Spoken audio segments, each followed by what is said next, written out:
چھٹی تراویح ہے اور یہ قرآن کریم کی یہ جو بڑی صورتیں ہیں ان سب کے موضوعات تقریباً ایک جیسے ہیں،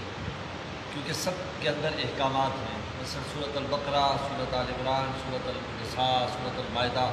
آگے سورۃ الانعام وغیرہ، ان تمام صورتوں کے موضوعات بہت ملتے جلتے ہیں، کیونکہ وہ انسانیت کی جو بقا ہے اور اس کی فلاح ہے اس کے لیے اللہ تعالیٰ نے ہدایت عطا فرمائی۔ کل ہم تذکرہ کر رہے تھے سورۃ النساء کے موضوعات کا، تو سورۃ النساء میں اللہ رب العزت نے عورتوں کے جو حقوق بیان کیے ہیں کچھ کا تذکرہ کل میں نے کیا، اور پھر دوسری بات یاد رکھیں کہ اللہ رب العزت نے جو حق دیے ہیں، جو بندہ اس حق کو مارتا ہے وہ یاد رکھ لیں کہ وہ دنیا میں بھی اس کا بھار اٹھانے کا پابند ہے،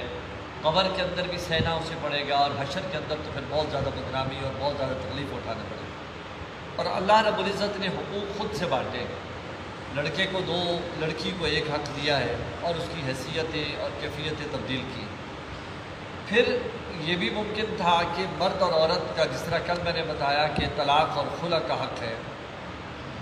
اسی طرح ایک اور مسئلہ ہے کہ عورت ہو سکتا ہے کہ وہ کردار کی اچھی نہ نکلے،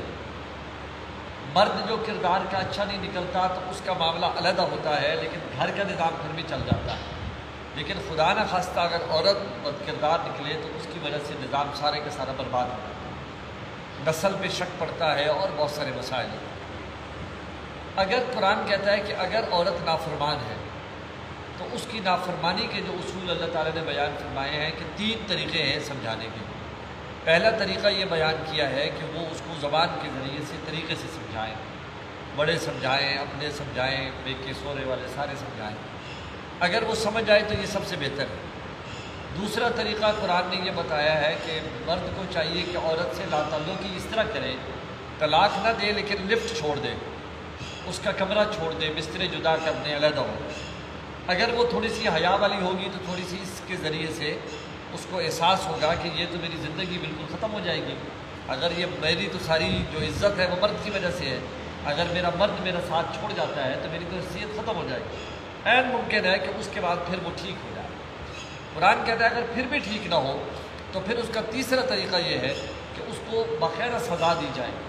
اور سزا ظاہر ہے کہ محرم ہی دیں گے، بھائی دے سکتا ہے، باپ دے سکتا ہے، شوہر دے سکتا ہے، اور وہ فزیکلی مار ہے، لیکن اس میں بھی اللہ نے یہ بتایا ہے کہ حدود اللہ کا خیال کرتے ہوئے، یعنی بے توقیری اس طرح نہ کر دی جائے جس طرح ہمارے ہاں جہالت ہے کہ دیہاتوں میں اور بعض جاہل لوگ عورتوں کو مارتے ہیں تو بہت ہی برے طریقے سے مار رہے ہوتے ہیں، ویڈیو بن رہی ہوتی ہیں، بالوں سے کھینچ رہے ہوتے ہیں، اور بہت ہی بےہودہ طریقہ کار ہے، اس کا اسلام اجازت نہیں دے۔ اسی طرح پھر فرمایا کہ اگر عورت خدا نہ خواستہ اس کی یا مرد کی کوئی ایسی ملاپ کا پتہ چلتا ہے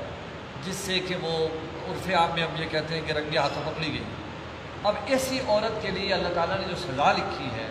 مرد ہے یا عورت ہے، اس کے لیے رجم کی سزا لکھی گئی ہے، یعنی اگر شادی شدہ ہے تو اس کی سزا زیادہ ہے، غیر شادی شدہ ہے تو اس کی سزا نسبتاً کم ہے، لیکن وہ بھی بڑی تکلیف دہ ہے۔ غیر شادی شدہ لڑکا مرد ہے یا عورت ہے، وہ اگر زنا میں پکڑے گئے ہیں تو ان کی سزا کوڑے ہے،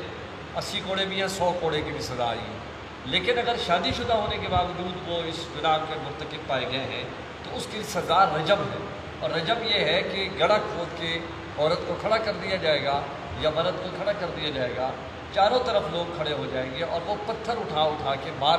کے اس کو مار دیں گے، یعنی اس کی چیخ و پکار پر کوئی توجہ نہیں کریں گے، اس کو مار دیں گے۔ یہ رجم کی سزا ہے، قرآن نے بیان کی۔ اسی طرح آج کی منظر، اچھا اس کے لیے شرائط بڑی سخت لکھی ہے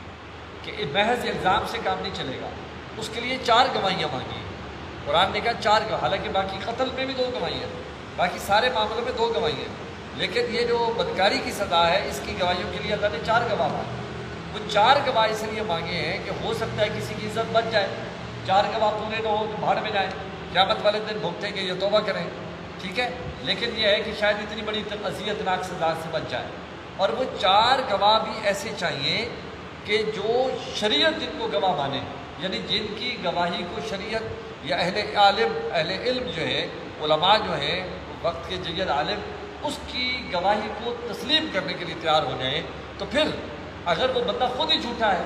خود بدکار ہے، خود شرابی ہے، خود نشئی ہے، ایسے بندے کی گواہی نہیں مانی جائے گی۔ جیسے ہماری عدالتوں کے اندر کرائے کے گواہ مل جاتے ہیں، آپ چلے جائیں تو آپ کو گواہ مل جائے گا، ہر کام کے لیے وہاں آپ کے گواہ بیٹھے ہوئے ہیں، ورنہ بغیر مفت کے فی سبیل اللہ تو بیٹھے ہوئے ہیں کہ سٹام لکھا ہے کہ یار گواہی ڈالے، یار تو کون ادھر یار انگوٹھا لائے، اس کو پتہ ہی نہیں ہے یہ کیا ہے، گواہ بن گیا۔ عدالت میں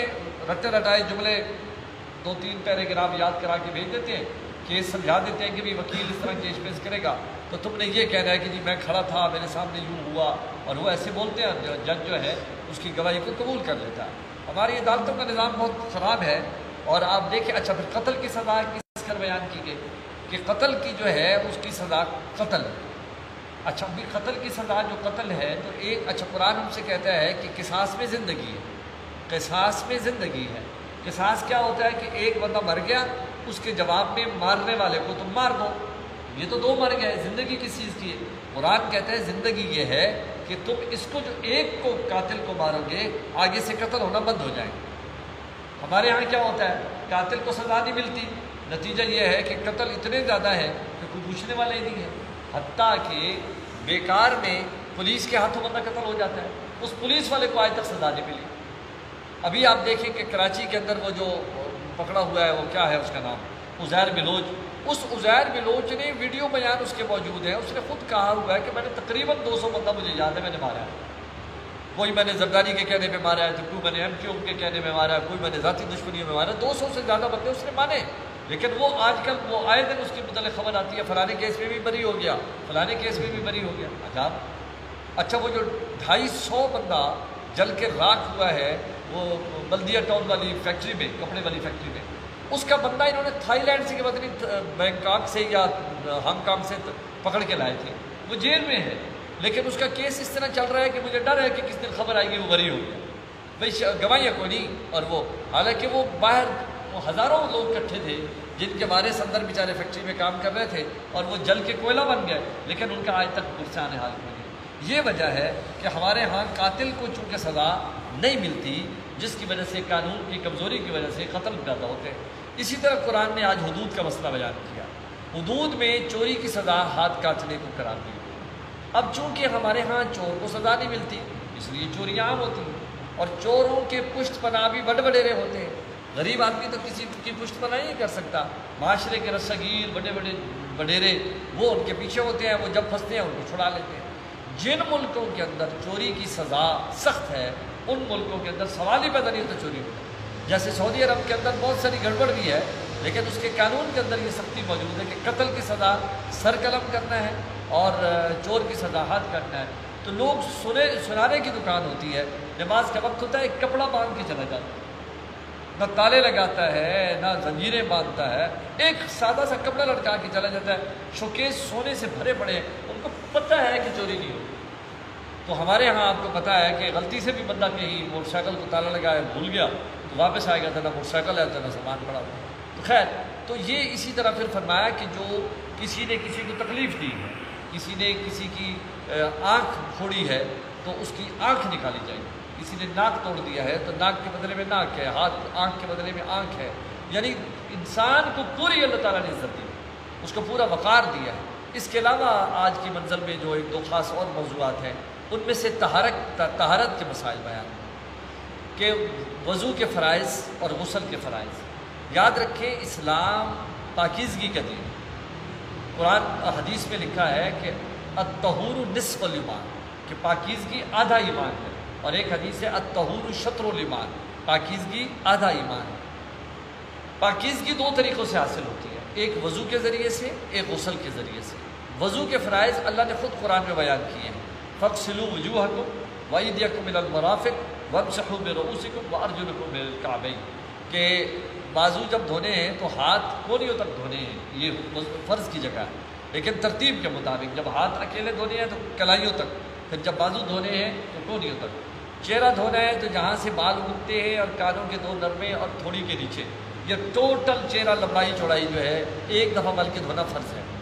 چوتھائی سے سر کا مسح فرض ہے۔ پاؤں ٹخنوں سمیت یعنی گٹوں سمیت مل کے دھونا یہ فرض ہے۔ عورت نے اگر لگائی ہوئی ہو نیل پالش وغیرہ تو اس کا وضو بھی نہیں ہوگا، اس کا غسل بھی نہیں ہوگا۔ ہاں وضو کر کے نیل پالش لگا لے تو نیل پالش لگی ہوئی ہو، بے شک اس کا وضو قائم رہے، 2-3 نمازیں پڑھ سکتی ہے۔ لیکن اگر اس نے نیل پالش لگائی ہو تو پھر اس کا وضو بھی نہیں ہوگا، غسل بھی نہیں ہوگا۔ غسل کے فرائض اللہ کے نبی کے ذریعے ہم تک جو پہنچے ہیں وہ 3 فرض ہیں۔ پہلا فرض یہ ہے کہ جسم پر، یعنی فرض سے پہلے جو تیاری ہے کہ اگر جسم پر کہیں نجاست لگی ہوئی ہے تو اس کو دھو لے اور اپنے ہاتھ پاک کر لے۔ اس کے بعد 3 فرض ہیں۔ پہلا فرض یہ ہے کہ کلی کرنی ہے غرارے کی شکل میں، لیکن رمضان میں اگر کسی کی ناپاکی کا کوئی بھی معاملہ ہو جائے تو حالت روزے کے اندر غرارے نہیں کرنے۔ اور دوسرا فرض ہے ناک میں پانی ڈالنا، اور ناک میں پانی ڈالنا چھٹے کے ساتھ، یعنی زور لگا کے اور تھوڑا سا کھینچنا بھی ہے تاکہ اوپر کی نرم ہڈی جو ہے وہ اندر تر ہو جائے۔ اور تیسرا فرض یہ ہے کہ سر کے بالوں سے لے کے پاؤں کے تلووں تک پورا وجود جو ہے بلکہ اچھی طرح دھونا ہے۔ بے شک کوئی صابن شیمپو نہ بھی ہو لیکن وجود سارا دھو دینا ہے، تو یہ دھونا فرض ہے، اور اس سے وضو بھی آپ کا یقیناً ہے اسی سے ہو گیا، اور فرض وہ کیا کہتے ہیں غسل بھی ہو گیا۔ لیکن اگر آپ مسنون طریقے سے وضو کریں، غسل کریں، اس میں یہ ہے کہ جب کلی کرنا ہے اور غرارے کرنا ہے تو پورا وضو کا طریقہ شروع کر لیں۔ جب کلی کا وقت آئے تو غرارے کریں، ناک میں پانی ڈالیں، چہرہ دھوئیں وغیرہ وغیرہ۔ اس کے بعد جب نہا لیں تو پاؤں دھو کے کپڑے پہن کے بعد چلے جائیں، نیا وضو کرنے کی ضرورت نہیں۔ دوسرا مسئلہ یہ بیان ہوا کہ اگر کہیں پانی نہیں ہے، تیمم کرنا پڑ جائے، تو اسلام واحد دین ہے جس میں اللہ رب العزت نے انسان کی سہولت کے لیے یہ حکم دیا ہے کہ وہ تیمم کر سکتا ہے۔ اور تیمم کا طریقہ یہ ہے کہ پاک مٹی پر اگر اس کو وضو کی حاجت ہے تو وضو کی نیت کرے گا، اگر غسل کی حاجت ہے تو غسل کی نیت کرے گا۔ طریقہ ایک ہی ہے کہ پاک مٹی کے اوپر 2 دفعہ ایسے ہاتھ مارے گا، ہاتھ ملنے نہیں ہے، مٹیوں کے ساتھ ایسے نہیں رگڑنے نہیں ہے، بس صرف پاک مٹی پڑی ہو یا کسی چیز کے اوپر مٹی جس طرح گری ہوئی ہوتی ہے ہوا کی وجہ سے، مٹکا پڑا ہوا ہے، پلیٹ پڑی ہوئی ہے، اینٹ پڑی ہوئی ہے، دیوار پاک ہے، اس کے اوپر مٹی لگ رہی ہے، تو ایسے ہاتھ مارے، پھر اس کو جھاڑنے کے بعد ایسے چہرے میں ملنے آرام سے جیسے بدمود ہوتے ہوئے وہ ہاتھ ملتا ہے، اور دوبارہ ایسے ہاتھ مارے، پھر جھاڑے، پھر ایسے بازو پہ کریں، ایسے پورا فلال میں کریں، ایسے کر کے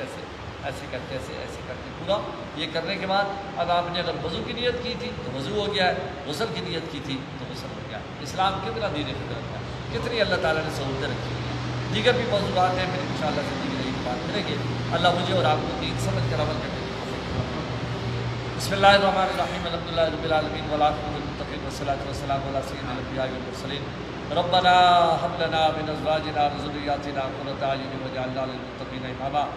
ربنا آتنا في الدنيا حسنة وفي الآخرة حسنة وقنا عذاب النار وادخلنا الجنة مع الأبرار يا عزيز يا غفار يا رب العالمين۔ اللهم حاسبنا حسابا يسيرا، اللهم اجرنا من النار، اللهم اجرنا من النار۔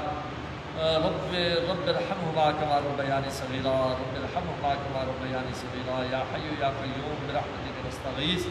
ونفوض امورنا الى الله ان الله بصير بالعباد۔ یا اللہ یہ رمضان اور قرآن ہمارے حق میں سفارش کرنے والے بنا، ان کی ناراضگی سے امان عطا فرما۔